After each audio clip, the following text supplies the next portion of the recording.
हरे कृष्णा। मैं किसी चीज़ को याद तो करता हूँ, पढ़ता हूँ, बहुत मेहनत करता हूँ, बट भूल जाता हूँ। एग्जामिनेशन हॉल में मैं जैसे जाता हूँ मेरी सिट्टी पिट्टी गुम हो जाती है। मैं जो याद करके जाता हूँ भैया, बट सब मैं भूल जाता हूँ। कई बार लोग इस प्रकार के सवाल हमसे पूछा करते हैं, जो लोग पर्सनली हमसे बात करते हैं, और भी कई यूथ्स हैं जो पर्सनली इंटरेक्ट करते हैं हमसे। वो बताते हैं कि हमारी मेमोरी बहुत कम है, पढ़ा हुआ याद नहीं होता है, याद होता भी है तो एग्ज़ाम के समय भूल जाते हैं। तो इसको कैसे इम्प्रूव करें? तो अभी जैसे कोविड का समय चल रहा है और सभी लोग अपने अपने घर में हैं, कुछ ऑनलाइन सीरीज चल रही हैं, कुछ ऑनलाइन एग्ज़ाम चल रहे हैं। तो इसीलिए दोस्तों आज का वीडियो हम इसी टॉपिक पर लेके आए हैं कि how to improve our memory muscles, ताकि हम जिस भी फील्ड में हो, चाहे स्टूडेंट में हो, चाहे स्टूडेंट लाइफ में हो, चाहे हम जॉब कर रहे हो, चाहे हम स्पिरिचुअल लाइफ को अच्छे से प्रैक्टिस करना चाहते हो, मेमोरी एक ऐसा सब्जेक्ट मैटर है जो कि हमारे हर लाइफ के फेज़ में इम्पॉर्टेंट है और इसमें ग्रोथ करने के लिए बहुत इम्पॉर्टेंट है। नमस्कार दोस्तों, मेरा नाम संदीप कुमार सिंह है। मैं शिक्षार्थकम के अंदर एक एजुकेटर हूँ, मेंटर हूँ, और आप सभी लोग का बहुत बहुत स्वागत करता हूँ हमारे आज के इस टॉपिक ऑफ डिस्कशन में। तो टॉपिक है दोस्तों, how to improve our memory muscle. जो इसका टॉपिक है दोस्तों, मेमोरी मसल, जो मैंने नाम लिखा है मेमोरी मसल, तो एक्चुअली मैंने मसल से कंपेयर इसलिए किया जैसे कि हमारा फिजिकल मसल है। तो फिजिकल मसल को हम वर्कआउट करके, बॉडी जो है बॉडी बिल्डिंग करके, जिम जाकर और वेट लिफ्टिंग करके हम अपने फिजिकल स्ट्रेंथ को, फिजिकल मसल को बढ़ा सकते हैं। उसी प्रकार से जो हमारा माइंड है, there are mental muscles in our mind. So जैसे कि हम फिजिकल मसल को बढ़ा सकते हैं, कम कर सकते हैं, उसी प्रकार से मेंटल मसल्स को भी बढ़ाया जा सकता है। And this is an art, ये कला है, इसको सीखने की, इसको प्रैक्टिस करने की आवश्यकता है। देखा जाए दोस्तों तो अपने आप में काफ़ी बड़ा टॉपिक है मेमोरी, और इसको जो है 10 मिनट की वीडियो में, 15 मिनट की वीडियो में बता पाना इज़ वेरी टफ। इसके ऊपर कई किताबें लिखी जा चुकी हैं, कई डॉक्यूमेंट्रीज बन चुकी हैं। इवन इन वैदिक स्क्रिप्चर्स, भगवद गीता में भी मेमोरी और किस प्रकार, what is the source of memory, why we forget everything has been given. So इसको 15 मिनट की वीडियो में बना पाना इज़ वेरी टफ। इसके ऊपर डिटेल कोर्स बनाया जा सकता है, 1 हफ्ते का 3 डे सेशन बनाया जा सकता है। In future we will try to do, but आज इसमें we will try to discuss in a common language without any complicated definitions और very complicated terms, ताकि लोगों को समझना है। In very simple language we will try to discuss 5 points by which we can improve our memory, और ताकि हम जिस भी फेज में हो वहाँ से हम इम्प्रूव कर सकें। आइए दोस्तों, इस टॉपिक की हम शुरुआत करते हैं। सबसे पहले तो समझने की आवश्यकता है व्हाट इज़ मेमोरी। इसका एक बहुत कॉम्प्लिकेटेड डिफिनीशन अगर आप देखेंगे गूगल पे, बट अगर हम इन शॉर्ट, अगर आम बोलचाल की भाषा में, कॉमन लेमैन की भाषा में बात करें, तो वो holding some set of information and we are able to recollect and remember when I need। एक इन्फॉर्मेशन को होल्ड करके रखना और उसको जब अपनी आवश्यकता के हिसाब से जब ज़रूरत पड़े तो उसको रिमेंबर कर पाना, उसको रिकलेक्ट कर पाना, that capacity, that function is known as memory. जैसे कि एग्जाम से पहले बहुत पढ़ाई किया, बट एग्जामिनेशन हॉल में भूल गया, मतलब कि we are not able to remember and we are not able to recollect at the time of need। अगर हम वैदिक स्क्रिप्चर्स में आप देखें तो जैसे कर्ण का कैरेक्टर था, तो उनको एक कर्स मिला था। उसकी वजह से उनके साथ क्या होता था कि जब सबसे ज़्यादा आवश्यकता पड़ेगी तो वो अपनी धनुर्विद्या भूल जाएंगे ना। तो हम लोग मॉडर्न टाइम में वी आर मॉडर्न कर्नर्स ना, और जब ज़रूरत पड़ता है, वैसे बहुत ज्ञान बताते हैं इधर उधर, बट जब ज़रूरत पड़ता है प्रैक्टिकल लाइफ में, जो यूज़ करने की बारी आती है स्पिरिचुअल कॉन्सेप्ट्स को, या एग्जामिनेशन में जब हम जो अपने कोर्स रिलेटेड पढ़ते हैं उसको हम भूल जाते हैं, उस समय हमें याद नहीं रहता है। So that's why we have to learn the art of improving our memory. Bhagavad Gita in chapter 15 verse number 15 there is a very famous shloka in which lord Shri Krishna is saying मत्त स्मृति ज्ञानम अपोहनम च। अगर हम इस लाइन को एनालाइज करते हैं दोस्तों, मत्त स्मृति ज्ञानम अपोहनम च, तो भगवान बता रहे हैं कि मत्त स्मृति, स्मृति मतलब जैसे रिमेम्बरेंस, हाँ, मेमोरी, स्मृति, ज्ञानम, ज्ञानम इज नॉलेज, अपोहनम, अपोहनम मतलब forgetfulness. So Krishna is the source of remembrance, forgetfulness and knowledge, because he is sitting in our heart as a super soul and he is closest to us. तो भगवान ही हमें याद दिलाते हैं, भगवान हमें भुला देते हैं। जैसे कि सुबह हम जब रात में सोते हैं तो and when we are in sleep, then we forget everything completely. That's why we are able to sleep deep sleep, sound sleep. सुबह उठने के बाद जो हमें अपनी आइडेंटिटी, अपना नाम, अपना पहचान कौन याद दिलाता है? That is the super soul is revealing from the heart. या कई बार हमारे साथ होता होगा कि जब हम एग्जामिनेशन हॉल में हैं या कुछ ऐसे सिचुएशन में, आधार कार्ड कहाँ रखा है, पैन कार्ड कहाँ रखा है, बैंक अकाउंट डिटेल कहाँ रखा, we get a click. Suddenly हमारे हार्ट से रिवील होता है, अचानक ब्रेन में आता है, अरे वहाँ कवर्ड में रखा हुआ है, ड्रॉर के अंदर रखा हुआ है. So who is giving us information? How we are able to process that information? Because the super soul is sitting in our heart and he is revealing us. So that is from the super soul point. But what we have to do so that we can increase our memory, that are the 5 points which I am going to discuss. So the first point and the very important point, which the most of the people are neglecting it, that we should take a proper and adequate amount of sleep. सोना बहुत ज़रूरी है.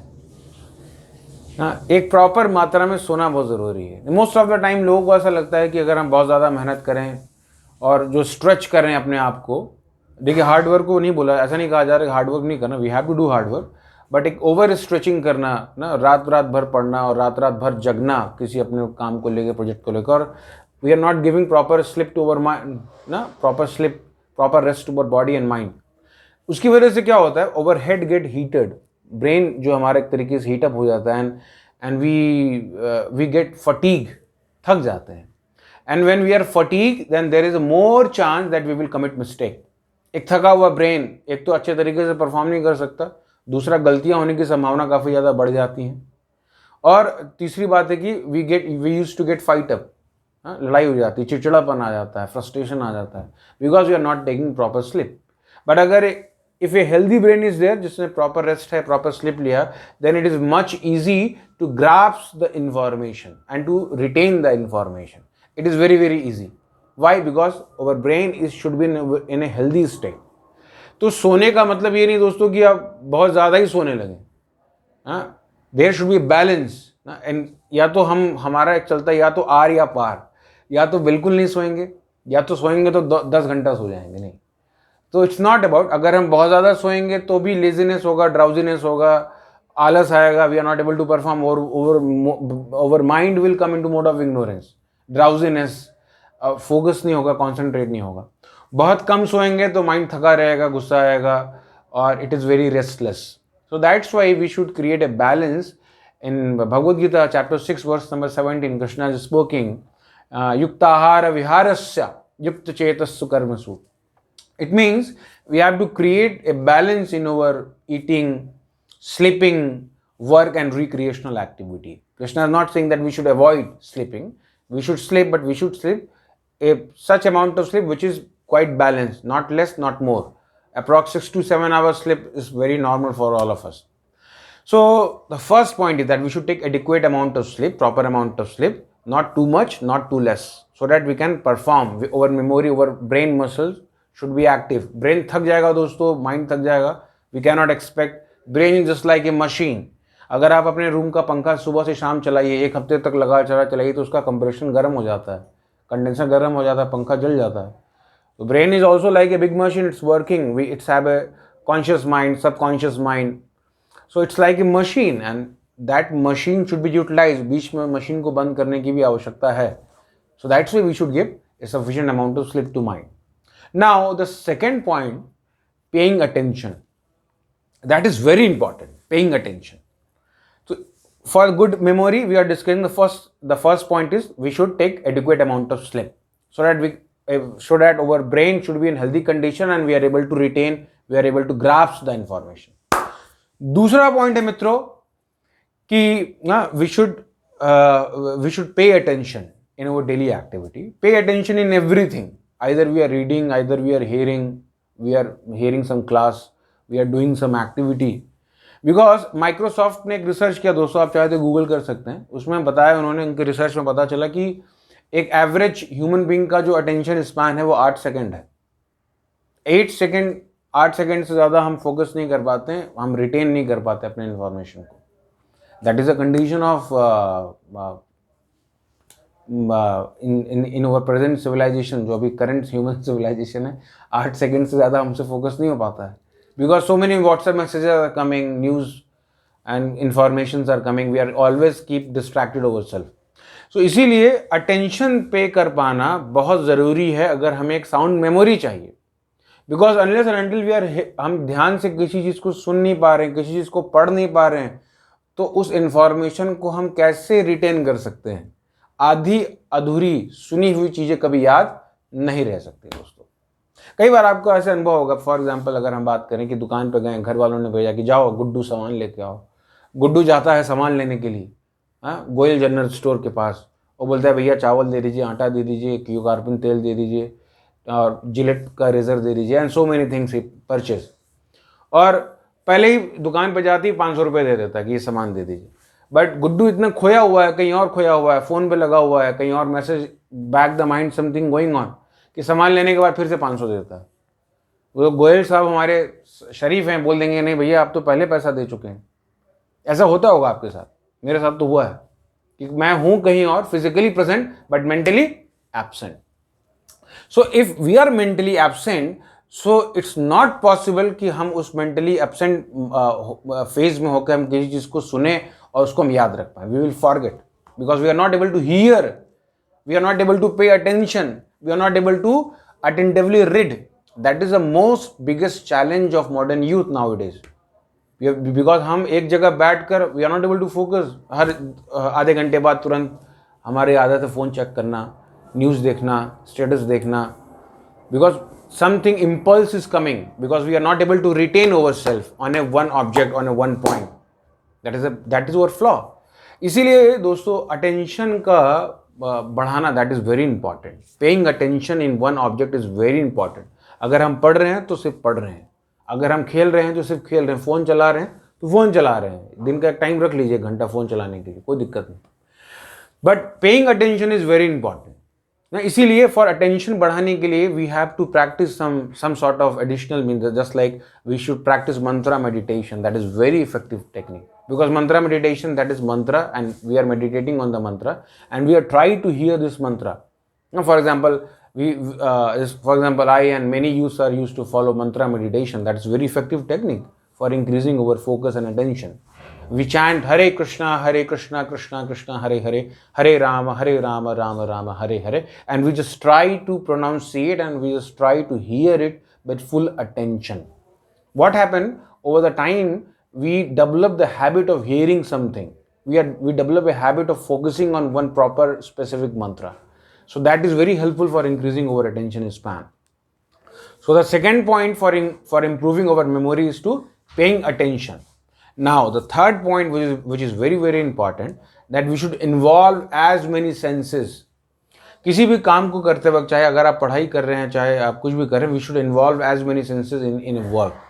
जैसे दोस्तों for example आज pandemic का समय चल रहा है, सब लोग घर पे हैं और ऑनलाइन क्लासेस चल रही हैं, यूट्यूब पे लेक्चर्स चल रहे हैं, जूम पे क्लासेस चल रही हैं. तो उसमें होता क्या है कि जूम पे क्लास चल रही है, बट सामने जूम पे तो क्लास चल रही है, मास्टर जी पढ़ा रहे हैं, बट बैक द माइंड बच्चा जो है जूम पर फिजिकली प्रेजेंट है, फिर वो व्हाट्सएप भी चला रहा है, घर का काम भी कर रहा है, थोड़ा बीच बीच में सो भी ले रहा है. So we are doing 2-3 activities. So it is very tough, it is very very tough to memorise.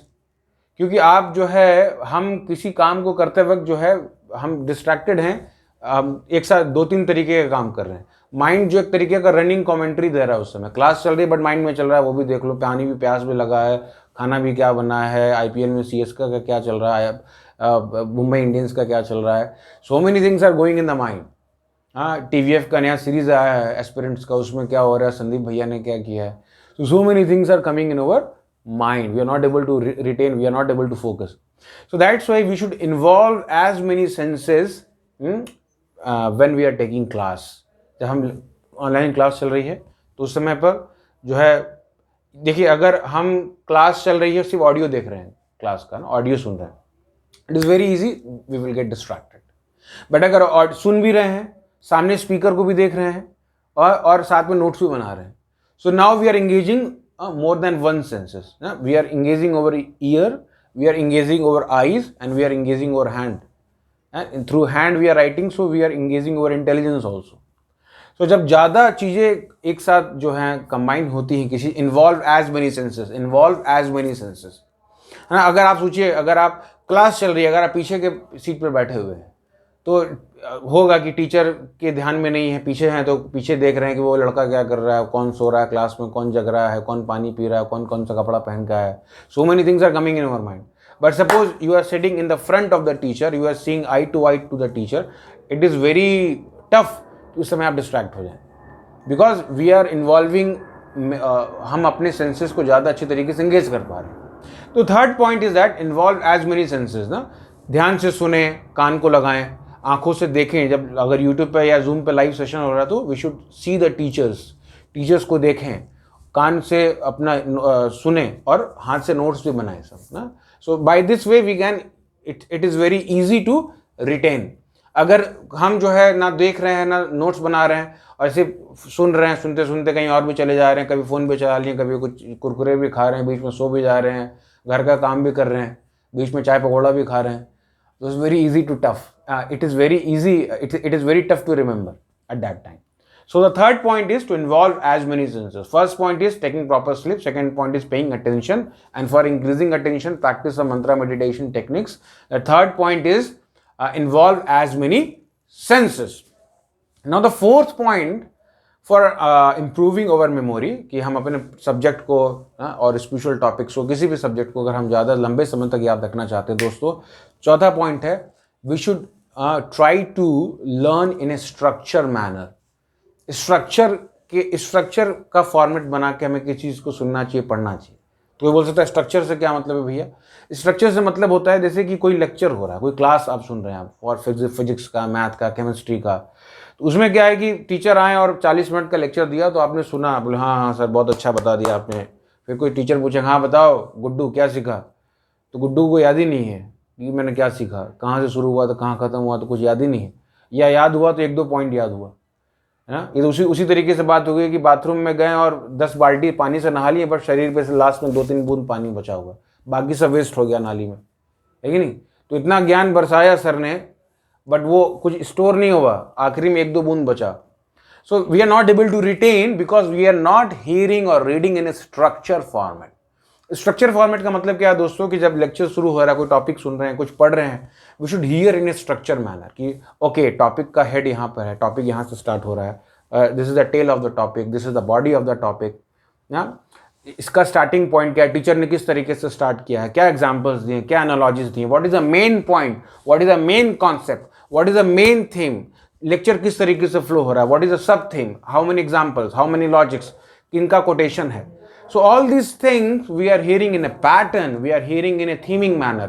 Theme बना के पढ़ रहे हैं, what is the main theme, what is the sub theme, okay सब theme के अंदर ये एग्जाम्पल्स है, ये एनालॉजीज हैं, ये एग्जाम्पल्स हैं, इनका कोटेशन है, ये कॉल टू एक्शन है, this is the conclusion point, ये कॉल टू एक्शन इस पूरे लेक्चर का. So when we are hearing in a structure format, theme by theme, flow by flow, हर थीम का कनेक्शन उसके प्रीवियस थीम से समझते चल रहे हैं. अच्छा ये एग्जांपल जो दिया किस लिए दिया, क्योंकि ये प्रीवियस वाले एग्जांपल से, प्रीवियस वाली थीम से कनेक्टेड है, जो प्रीवियस थीम उस वाली थीम से कनेक्टेड है. So now we are hearing in a structure manner, now we are hearing step by step, making understanding the flow of the lecture, then this is much easy to understand, it is much easy to remember, because वो structure हमारे दिमाग में घुसा हुआ है ना. अब उसमें से अगर एक थीम भी आपको याद आया, we can remember all the theme because we have understand the flow, we have understand the how the lecture is processing, what is the main concept, what is the main 4-5 points जो आज के lectures में sir ने deliver किया.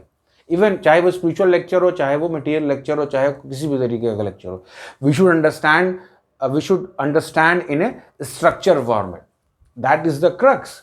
इसीलिए there is one technique, even someone is reading Bhagavad Gita और some any type of spiritual book also, there is a concept we known as DUAR formula, discover, understanding, application and realization. So we should hear anything, we should read anything, then what I discover, what is the new point which I understand in this lecture, जो आज मैंने पढ़ा, आज मैंने सुना.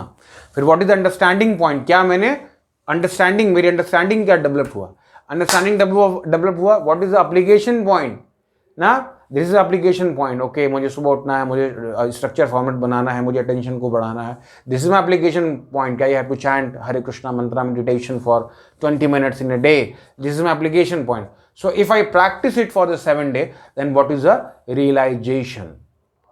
So we should make notes in this format, DUAR formula, discover, understanding, application and realization. So वो क्या हो गया, हमारे दिमाग में घुस गया. इसको कहते हैं मननम. मननम मीन्स कंटेम्पलेशन. जैसे आपने देखा होगा कि गाय या जो भैंस होती है वो जब चारा खाती है सीधे अंदर खा लेती है भूसा, बट उसको हमेशा जुगाली करते रहती है. जुगाली जुगाली चबाती रहती चबाती रहती चबाती रहती चबाती रहती. In the same manner, we are hearing anything, but we are constantly contemplating on the object. Mananam, constant meditation, constant, we are thinking, okay, this theme is connected to this theme, this is the main point, this is a sub theme, this is the main 4 points, this is example, this is a call to action, this is the starting point, this is the analogy. So in this manner वो पूरा subject जो है आप एक page पर structure बना के देख सकते हैं. वो जो 50 पेज का जो चैप्टर है आप उसको एक पेज पर स्ट्रक्चर के फॉर्म में लेके आ सकते हैं. So that is a smart way of learning. That is a smart way of memorizing anything. And we can improve our memory multi way अगर हम structure format में चलते हैं.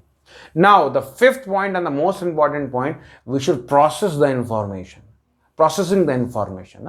Because nowadays क्या दोस्तों, information की बाढ़ लगी हुई है. आप सुबह अगर आप सो के उठते हैं, अगर आप अपना फ़ोन ऑन करते हैं तो व्हाट्सएप पर धक्का-धक 50 मैसेज आता है. फेसबुक पर जाते हैं, वहाँ पर इन्फॉर्मेशन की बाढ़ है. टीवी पर जाते हैं, इन्फॉर्मेशन की बाढ़ है. ट्विटर पर जाते हैं, इन्फॉर्मेशन की बाढ़ है.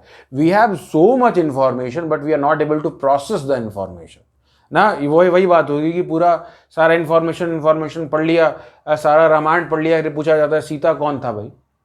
सीता कौन था भाई? रामायण तो बहुत अच्छा लगा बट सीता कौन था?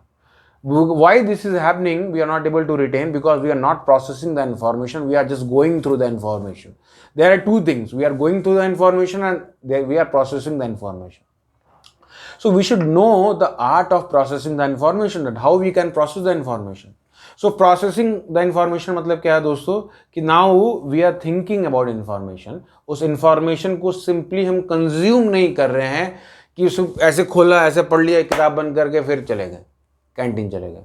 ऐसे सुना, क्लास सुना, फिर हाँ सर बैग में कॉपी किताब डाल के चले गए. हाँ क्लास अच्छा था, लेक्चर अच्छा था, सर ने अच्छा पढ़ा. No, we should process the information. अच्छा क्या इन्फॉर्मेशन में क्या थीम है, what is the main point, what is the main point, उसको समझना, उस इन्फॉर्मेशन को प्रोसेस करना, उसको सोचना, उस इन्फॉर्मेशन को ओन करना, खरीद लेना, उसके ऊपर पूरा अपना एकाधिकार बना लेना. That is processing the information. Not just going through the information but we should process the information. दूसरा तरीका ये भी है दोस्तों प्रोसेस द इन्फॉर्मेशन करने का. जैसे कि आप उसको बताओ किसी और को ना, उसको और किसी को भी बताओ. आपने फिजिक्स की क्लास अटेंड किया, आज आपने कुछ अच्छा वीडियो देखा, स्पिरिचुअलिटी अप्लाइड, शिक्षार्थकम और एनीथिंग, आपने अपना सब सब्जेक्ट से भी कुछ नई चीज़ें पढ़ी, आप जाके दोस्तों को बताओ. हाँ, दोस्तों से जाएंगे तो इधर उधर की बातें करेंगे कि ये चल रहा है, वो चल रहा है, उसका अफेयर चल रहा है, उसका ब्रेकअप चल रहा है. नाउ इसको जगह आप ये बात करो कि आपने क्या बताया. सो नाउ जो इन्फॉर्मेशन आपने क्लास में लिया, जो किधर से लिया, अपने कोचिंग में लिया, अब आप उसको प्रोसेस कर रहे हैं. ये अलजेब्रा है, ये लीनियर इक्वेशन था, ये लैप्लेस ट्रांसफॉर्मेशन है, ये लोअर लिमिट या अपर लिमिट ना. सो इन दिस वे हम अपने मेमोरी मसल्स को वी आर रीइंफोर्सिंग. रीइंफोर्सिंग से मतलब है कि नाउ ये कॉन्सेप्ट जो है दोस्त अब आपका हो जाएगा, क्योंकि आप इसको बार बार प्रोसेस कर रहे हैं ना. So now when we are processing, then जैसे मैं आपको बता रहा हूँ, तो मैंने कहीं से पढ़ा, कहीं से सुना, और इसको मैं एक नोट्स बनाया, इसको थोड़ा अंडरस्टैंडिंग किया, कुछ अपना एग्जांपल लगा के अब मैं आपको दोबारा बता रहा हूँ. तो ये इन्फॉर्मेशन मेरा क्या हो रहा है, now it is become very more deep ना. जैसे पुराने टाइम में याद था कि जब मूवीज़ देख के आते थे तो दोस्तों को बता देते, यार बहुत अच्छी मूवी आई यार क्या सीन है यार, क्या एक्शन है, क्या धमाल है, क्या क्लाइमेक्स है. वो that's why it become very reinforce in our mind. वो बार बार हमारे माइंड के अंदर रीइंफोर्स होता रहता है ना. So that's why this is one way of processing the information. We should tell to others, we should share the others. तो दूसरा व्यक्ति भी जो है आपके प्रति ग्रेटफुल होगा कि यार मेरा दोस्त जो है मेरे हेल्प करता है, मुझे बताता है, और आपको भी होगा कि आपका इन्फॉर्मेशन प्रोसेस होगा. So it will get deep impression in your mind. That's why we hear in Srimad Bhagavatam that whenever Sukhdev Goswami जो भागवतम को नरेट कर रहे हैं परीक्षित महाराज को, वो जब भी अगर कुछ बहुत इंपॉर्टेंट मैसेज है या कोई बहुत इंपॉर्टेंट पास टाइम है, he said now परीक्षित महाराज आप जो है ध्यान से सुनिए, this is very important concept I am going to give. Because why? To make him aware, to make him understand. Now this is very important thing is coming. सो वो भी क्या कर रहे हैं, इज प्रोसेसिंग द इन्फॉर्मेशन. उन्होंने कहीं और से सुना, उन्होंने वेद व्यास जी से सुना, now he is giving to Parikshit Maharaj ji. So this is the way of processing the information, that is the way of sharing. इसीलिए व्यक्ति जो शेयर करता है उसका हमेशा फायदा होता है. That's the teaching behind it. So these are the 5 points, because there are many more points, but we cannot discuss. We have a limitation, and we can conduct some courses also if someone wants. But basically these are the 5 points. And पहला point adequate sleep, दूसरा paying attention, तीसरा involve as many senses, fourth is hearing in a structured manner, the fifth is processing the information.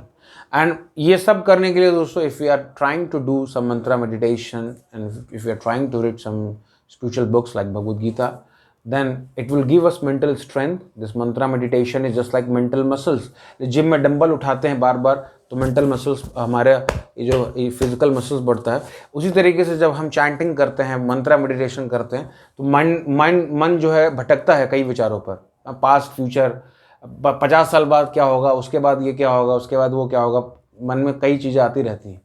But उस समय पर हम बार बार अपने मन को फोर्स करके ले आते हैं. Now we are focusing on the mantra. हम अपने मन को खींच के बार बार मंत्रा बुला रहे हैं.